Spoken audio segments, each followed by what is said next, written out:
Hello and welcome to my garden here in Neath, South Wales. If you haven't been here before, my name is Tracey and I've been gardening now for 4 years. As you can probably tell, yes, I am Welsh and I live in Neath now, but originally I come from Swansea. So one of the myths is that everybody in Wales comes from a place, little villages and sheep, and although maybe some people do, I don't. I'm a city person. I come from Swansea, like I said, and that's got a population of about 250,000 people.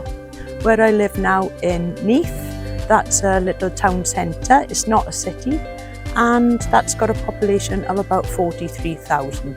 So there's plenty of us here, and we've been gardening, my husband and myself, Tony, for about 4 years.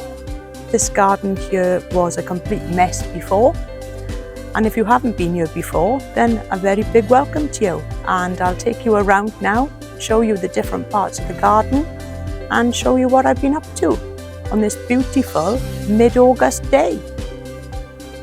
So walking out of the house, down the pathway, that's where I keep my compost bin down there, and there's also a hog house where we do have a resident hedgehog, but we haven't seen much of him this year. So walking down the pathway, this is the latest addition to the garden. So we had this put in this year. This is a whole 6x6 greenhouse, and inside here we've got tomatoes, 2 pepper plants and some cuttings that I'm getting on with, and we've also got some cucumbers. It's been lovely having a greenhouse this year and I've really used it. So then let's start in this bed here. This is what I call the centre bed, and I moved this salvia here this morning. This was originally up the other side of the garden, but it's grown so big this year that it was overtaking the pathway and I could hardly walk through. So it had to be moved. So hopefully it'll transplant okay. But the roses this year, these were added in the springtime and they've done really well. Floribunda roses, lovely purples and reds. Plenty of crocosmia, which I love in the garden. And standing here is my olive tree, which I butchered at the beginning of the year, but it seems to be recovering quite well. I'm glad about that because I was really sad and I'm never ever going to prune this tree again.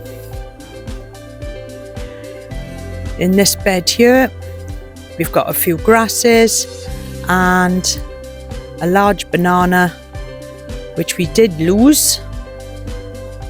We lost this last year down to the ground. Well, not last year, the year before, down to the ground. So I think this is its 3rd year now this year. We protected it last year and we managed to retain the actual height of the stem. And this year, it's done okay. It's grown about another foot. Lovely big leaves on that. Really nice. Outside the greenhouse we've got what I call the triangular bed, and in this bed is my favourite plant in the garden, or one of my favourites. It's the Euphorbia John Phillips, and the size that has gone on this year is totally unbelievable. It's really grown. This part of the garden here is also just outside my back door. As I walk out, it's just to the right-hand side. And it's really filled out this year. It's looking really good. There's hardly any earth now to be seen.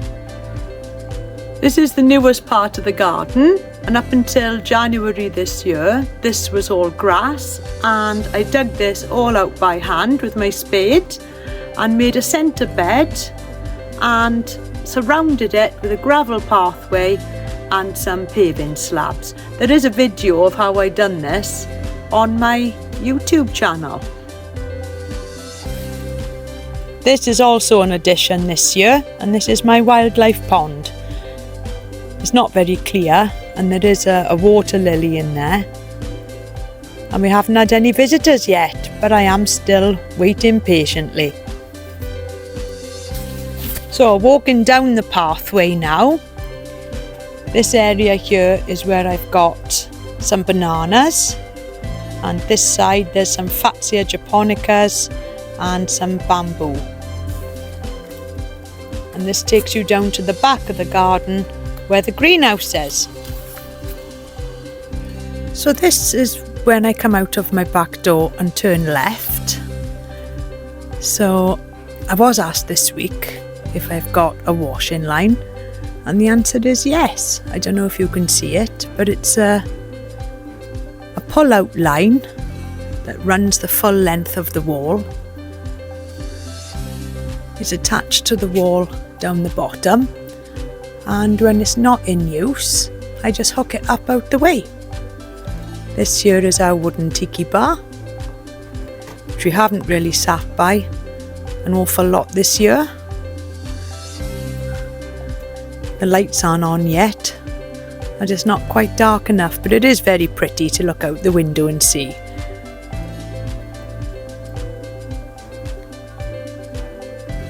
So moving around, this is the sitting area that we sit in, and I haven't actually done a tour around the garden since last February, so it does look a little bit different now to the one that I did in February.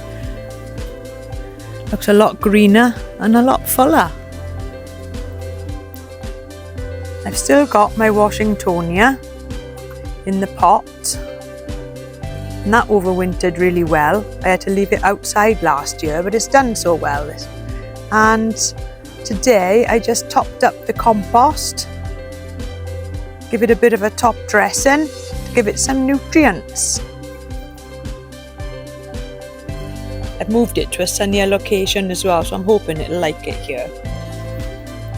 I've also moved yet again the bamboo in the pot. Look how tall this has gone now this year. Keeps going and keeps going. It's so tall, it must be about 8 foot now. Just look at the size on this Tetrapanax this year. This is 2 years old now, and it's absolutely huge. This is where I had the large salvia plant, and I moved it earlier today and replaced it with this. So now I can walk down the pathway. And these are the Arundo Donax grasses, and as you can see, these are the biggest that they've grown. They're in their second year. Last year I got about 3 foot out of them. This year they're well over my height, so they're about 6 foot tall. I've also been out today, and I've been trying all ways to try and get the little bits out of the centre of the Yucca Rostrata, and it's finally worked. I did have to take a hose pipe to it, which I didn't really want to do, but it's looking much better now. What a wonderful plant, and I love it up here by the back door where I can enjoy it. So the size put on the garden this year is unbelievable, and I'm so pleased with the progress. There's loads of different colours now in the garden, and I think that salvia there looks really nice next to the oranges of the crocosmia.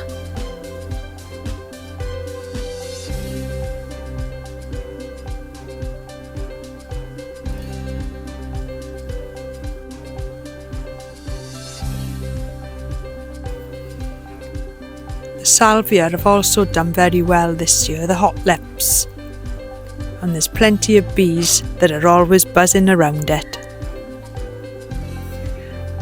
I've also been trimming back the dead heads of the dahlias, but there's plenty more there to be coming out.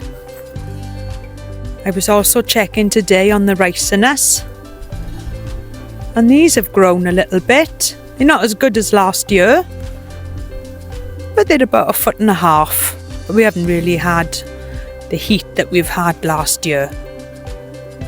This one is the biggest of the lot. And going over this side, there's a little bit of growth on these few. Well, that one's doing quite well. They are getting there, but it's a bit late in the year now. This is also a plant that I haven't really shown you. I bought this in the clearance section. It was half price. And since I've put it in the ground and fed it, it's come back really green again. This is a papyrus plant. Never had one of these before. I don't think they're very hardy here in the UK. But I'll see what I can do with it. Maybe if I gotta dig it up and pop it in the greenhouse for some overwintering. But it was okay for half price. Just another quick update on the banana and the pups underneath. Look at the size on these now. If I actually move that leaf out the way, look how tall they've grown now. They were only tiny up until a week ago. They've really put on some size.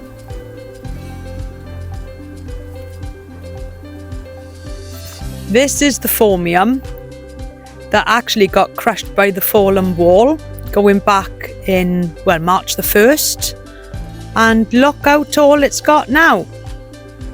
I've also trimmed back the herbs in my sink.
It's lovely to sit outside in the evening, surrounded by all the plants, especially the Yucca Rostrata.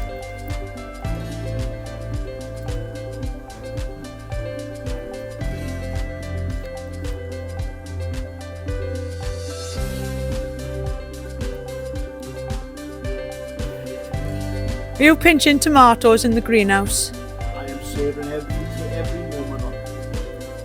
If we'd not eaten them, there'd be none left. Oh, they're beautiful. They are absolutely beautiful.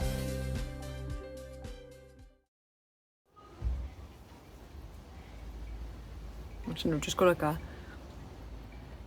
This is the newest part of the garden.